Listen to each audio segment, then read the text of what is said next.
Imagine a city built on the whispers of ambition, a metropolis where the skyline itself breathes innovation. Yet, even in such a vibrant place, there are silent corners, hidden potentials, and untold stories of those who almost dared to build. Have you ever felt that hum of a brilliant idea, only to let it fade into the background noise of doubt? Today we journey to Neo-Arcadia, a city that learned a profound lesson, not from its grandest structures, but from a quiet architect named Lyra, and the powerful echo of silence she discovered within herself. This story isn't just about building. It's about unbuilding the walls we place around our own capabilities. And as we explore Lyra's journey, we'll uncover some powerful words and concepts that will sharpen your understanding of English and perhaps your own resolve. Welcome, fellow explorers of possibility. Our story begins in Neo-Arcadia, a city of towering glass and pulsating data streams, where the relentless march of technological progress often overshadowed the simple elegance of human connection. Here, every street corner hummed with the promise of a new gadget, a faster algorithm, a more immersive virtual reality. Yet beneath the veneer of constant advancement, a subtle weariness began to settle upon its inhabitants. A digital fatigue, non-source information that left many feeling overstimulated but undernourished in spirit. People were losing touch with the purpose behind the innovation, swept up in a tide of endless upgrades. Among them was Lyra, a young architect of extraordinary talent, whose designs were often described as breathtaking, visionary, almost revolutionary.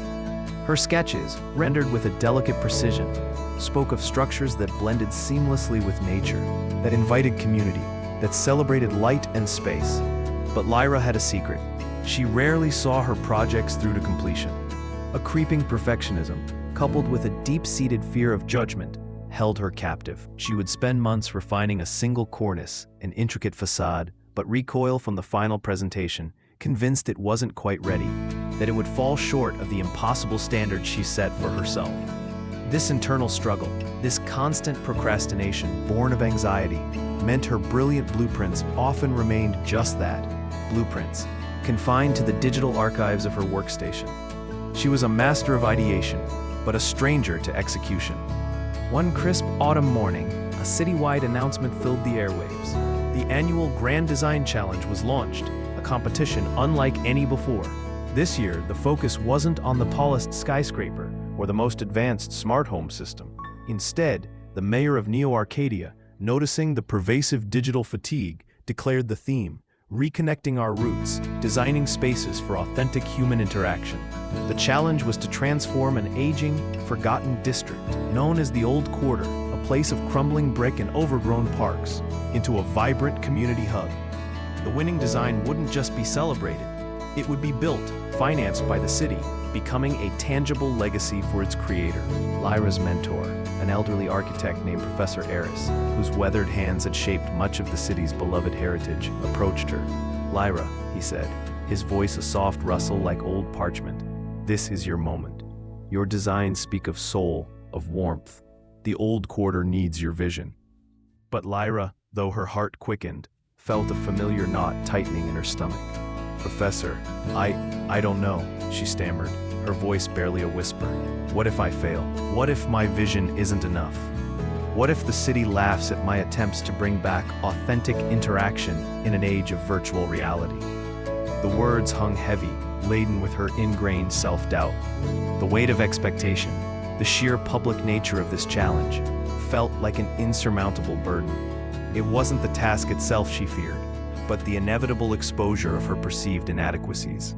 Her brilliant mind, so adept at creating complex designs, was ironically trapped by its own intricate web of apprehension. She was a prisoner of her own potential. Days later, as Lyra walked through the very Old Quarter that was to be revitalized, she witnessed something that shifted her perspective. She saw an old man, Mr. Elms, a retired botanist, struggling to tend to a small, neglected community garden. His hands, gnarled with age, trembled as he tried to lift a heavy bag of soil. Lyra hesitated, then instinctively stepped forward to help.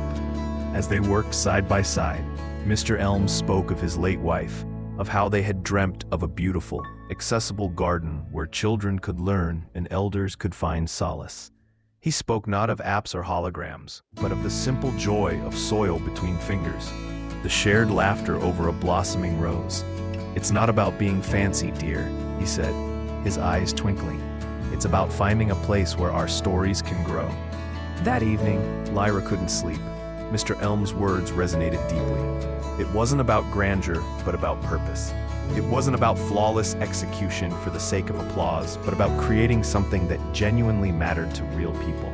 Something that could heal the digital fatigue by fostering genuine connection. The weight of her fear didn't disappear, but it was now overshadowed by a newfound clarity, a powerful surge of altruism and responsibility. This wasn't just her project anymore. It was for Mr. Elms, for the children who needed green spaces, for the forgotten stories waiting to bloom. "My designs do have soul," she whispered to herself, "and it's time that soul saw the light of day. I will not let my fear silence the needs of this community." This was her impetus, her unwavering why. The Idea Forge, embracing rapid prototyping. The first stage of the Grand Design Challenge was the Idea Forge. Contestants were given a random, complex societal problem, this time bridging the generational divide in public spaces, and only 24 hours to prototype a conceptual solution, using a limited array of digital and physical materials. Lyra, accustomed to weeks of meticulous planning, felt a familiar tremor of panic. Her usual process was iterative and slow, perfecting every detail. But the clock was ticking, a relentless rhythm against her ingrained tendency towards overanalysis.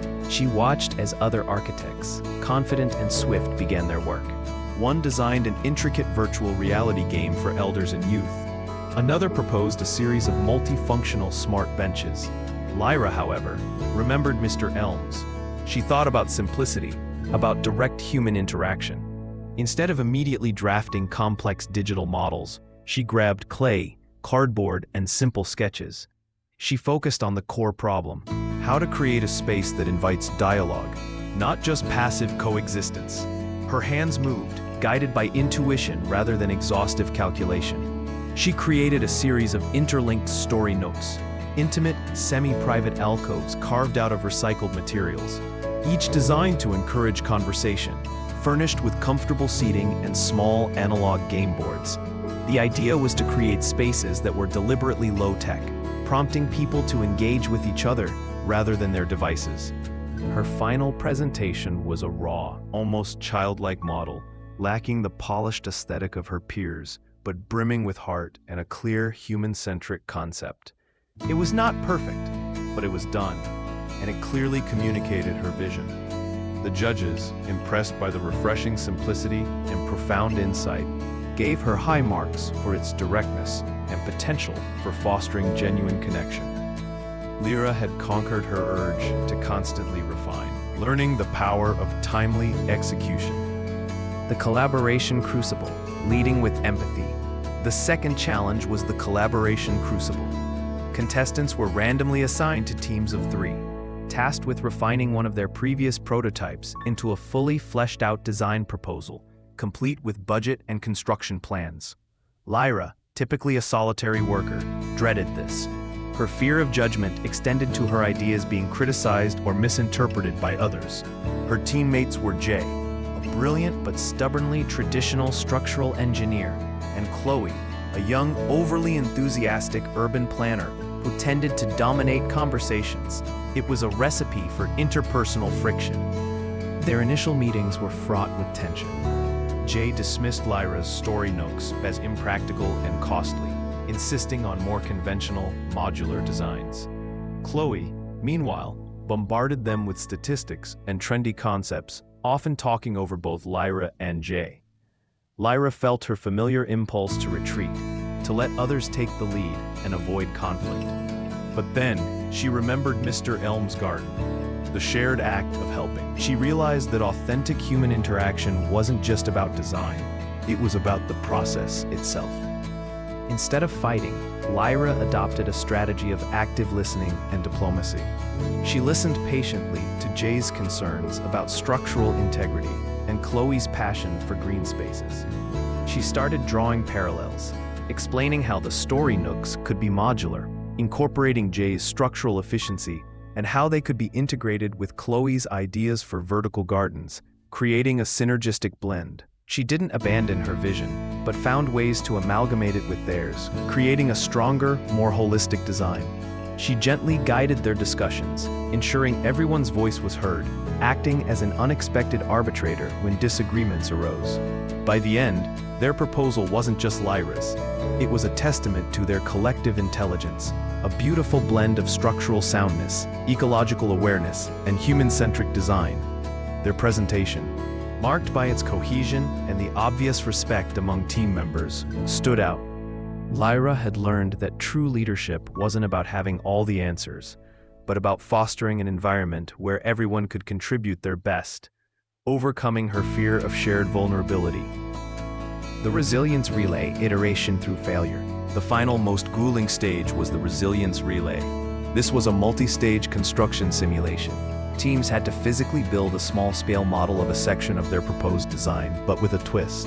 At various unannounced points, environmental setbacks would occur. Simulated earthquakes, power outages, resource shortages, forcing teams to pivot, redesign, and rebuild on the fly. This challenge was designed to test not just engineering skills, but mental fortitude and the ability to embrace unforeseen obstacles without succumbing to despair. Lyra, with her deeply ingrained perfectionism, found this almost unbearable. Every simulated failure, every crumbling section of their model, felt like a personal indictment. The first setback came early. A simulated resource shortage meant they couldn't use their preferred material. Jay groaned in frustration. Chloe panicked about the budget. Lyra felt a wave of despair, the familiar voice of doubt whispering, "See, it was never good enough." But then she thought of Mr. Elms, who, despite his age, had shown such tenacity in his neglected garden. She remembered her own resolve. "We pivot," she announced, her voice steadier than she felt. "We find an alternative. That's what real architects do."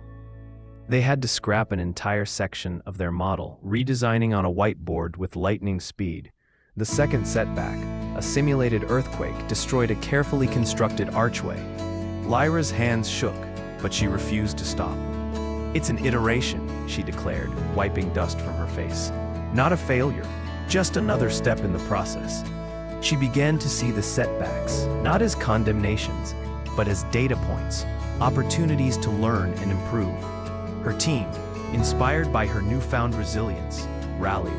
They laughed amidst the chaos, finding creative workarounds, celebrating small victories. The model they finally presented was far from perfect, bearing the scars of its tumultuous journey, but it stood firm, a testament to their unwavering spirit and their capacity to adapt. It wasn't the flawless structure Lyra once dreamt of, but it was stronger, more robust, precisely because it had been tested and rebuilt. The final presentations took place in the grand atrium, filled with city officials, renowned architects, and most importantly, citizens of Neo-Arcadia, including a beaming Mr. Elms. Lyra's team, the Old Quarter Collective, stepped onto the stage. Their presentation wasn't just a technical showcase, it was a heartfelt narrative. Lyra spoke not only of her design's structural integrity and aesthetic beauty, but of the stories it would hold, the connections it would forge, the laughter it would echo. She spoke of the old man in the garden, of the need for quiet spaces in a noisy world, of building not just with steel and glass, but with empathy and purpose. When the results were announced, a wave of murmurs swept through the crowd. The Old Quarter Collective wasn't awarded the first prize for technical brilliance. That went to a team with a dazzling, hyper-futuristic design. However, they were given a newly created Spirit of Neo-Arcadia award, and more importantly, the mayor himself stepped forward. "While their design may not be the most technologically advanced," he announced, "it is the one that best embodies the true spirit of our challenge. It reminds us what it truly means to connect. Therefore, we will fund the construction of both the technically superior design and the Old Quarter Collective's Echo of Silence project."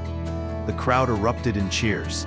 Lyra, overwhelmed, looked at Mr. Elms, who gave her a thumbs up, a wide, proud smile on his face. She hadn't won first place in the traditional sense, but she had won something far greater, the validation of her purpose, the realization of her vision. and the profound satisfaction of knowing her work would truly touch lives. She had proven herself, not to a panel of judges, but to the quiet architect within. Lyra's journey through Neo-Arcadia's Grand Design Challenge teaches us a powerful truth. True innovation isn't solely about raw intellect or flawless execution. It's about resilience, about having the courage to begin even when gripped by self-doubt, and the wisdom to embrace imperfection as a stepping stone, not a stumbling block. It's about finding an impetus that transcends personal ambition, a purpose larger than yourself, whether it's for community, for connection, or for a cause you deeply believe in. Lyra discovered that her greatest design wasn't a building, but the architect she became in the process. One who learned to move beyond the fear of judgment, to collaborate with empathy, and to find strength in iteration. The echo of silence wasn't a void. It was the space where her most authentic ideas finally found their voice. So if you're holding back a brilliant idea, a creative project, or even a simple conversation, because you fear it's not perfect, remember Lyra.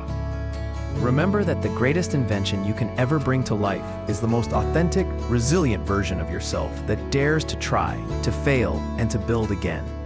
Embrace the beautiful messiness of creation, for it is there that true masterpieces, both in architecture and in life, are forged. What echoes of silence are you holding within? What brilliant design, what untold story, what powerful idea is waiting for you to simply begin? I challenge you today to identify one small step you can take towards overcoming your own perfectionism or fear of judgment. Pick up that pen, open that document, or start that conversation. Don't wait for perfection. Create with purpose. Share your journey in the comments below. And let's build a community where every story finds its voice. Keep exploring, keep learning, and keep building, not just structures, but a life of meaning and impact.